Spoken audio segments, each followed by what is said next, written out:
Welcome to another video highlighting the unique and innovative solutions Yamaha and our partners have for live streaming.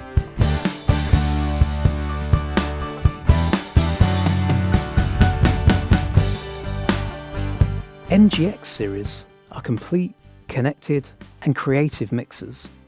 Along with their smaller siblings, the URX series of audio interfaces with DSP built in, they all feature dual USB ports for streaming, chats, recording and more. They could well have all the audio routing, monitoring and control facilities that you need. But if you want to integrate additional audio hardware and software into your live streaming system, while keeping control simple and reliable, MixKey by Steinberg is the answer. Let me talk you through some of the things you can do and show you how to achieve it. Once you've installed the USB driver for MGX Series, connected its main USB port to the computer, and launched MixKey, you'll realize that MGX mixers are rather special. They actually have a USB driver in 4 parts, 3 stereo drivers, and 1 multi-channel driver for use with digital audio workstations.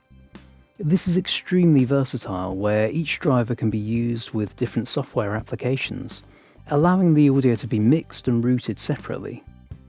However, what if all the audio channels of the mixer are already full up with its analog connections, microphones, keyboards, digital drums, DJ equipment and so on?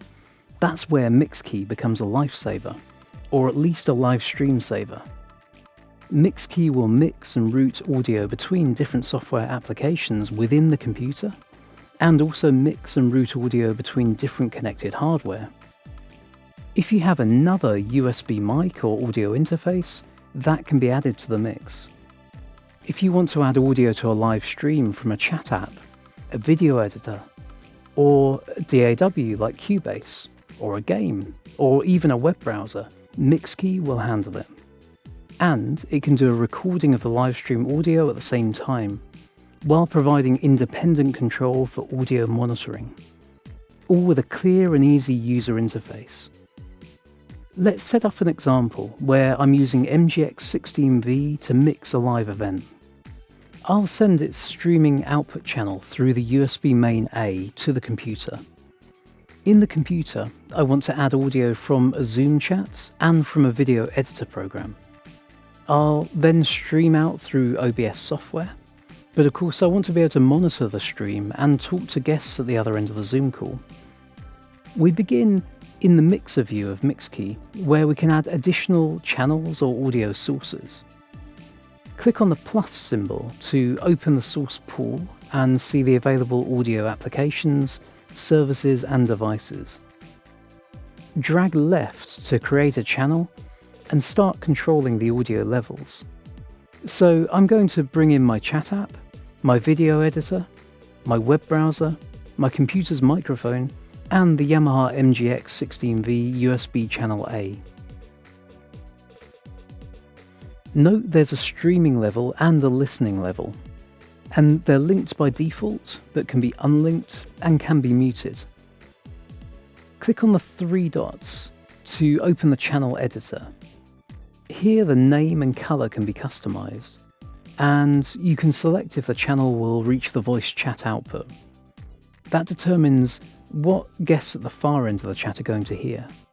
I want them to hear my microphone and the MGX mixer's output, but nothing else. If you're not sure what the audio level should be, then set the sensitivity to auto and let MixKey take care of it. I'll also activate the low cut to my microphone to keep the best intelligibility for speech. That is the MixKey inputs sorted. Now let's get to the system and output settings. Click on the cog at the top right of the screen. In general settings, you can change the color scheme, and you can see the full latency, which is helpful when lip syncing video. In audio settings, set the audio system as one of the Yamaha MGX channels. You'll see the sample rate follows the setting of the mixer itself. Note that the higher sample rate of 96 kHz will reduce the latency. Now we're ready to set the 3 output channels, which can be chosen from all the available physical hardware devices and virtual software devices. The stream output will be MixKey Stream, and I'll need to set that as the input to OBS, so the audio streams out correctly. Find that in the OBS settings screen and the audio tab. The monitor output will be my external headphones. I could alternatively send the monitor back to the MGX mixer for the performers to also hear, if I route it to MGX B or C, and patch that to a spare input channel. The voice chat output will be the MixKey Voice virtual channel, and I'll need to select that as the input to Zoom. Open Zoom's settings and look at the Audio tab. Set MixKey Voice as the microphone input. Back in MixKey, the button at the end of the channel lights green when pressed and outputs a test tone. Very helpful when setting up. Back to the mixer view, and I'm ready to start managing the stream. The big slider at the bottom manages the overall listening level for me, and the big red button starts recording the stream output. It's worth taking advantage of this feature, as it can be used not only as a backup or archive recording, but also as a rehearsal tool or quality monitor. Make a quick recording of the performers, your voice, the chat, the whole combination, and then listen back to check how the stream is going to sound and tweak as necessary if improvements are required. As you can see, the combination of Steinberg MixKey and Yamaha MGX Series is unbeatable for streaming combinations of live performance, live chat and multimedia. Download MixKey for free right now from steinberg.net and find Yamaha MGX Series in a music and sound store near you. Use them together to elevate your production quality and captivate your audience. I'm Mark from Yamaha's Research and Development team, and I'll see you again soon.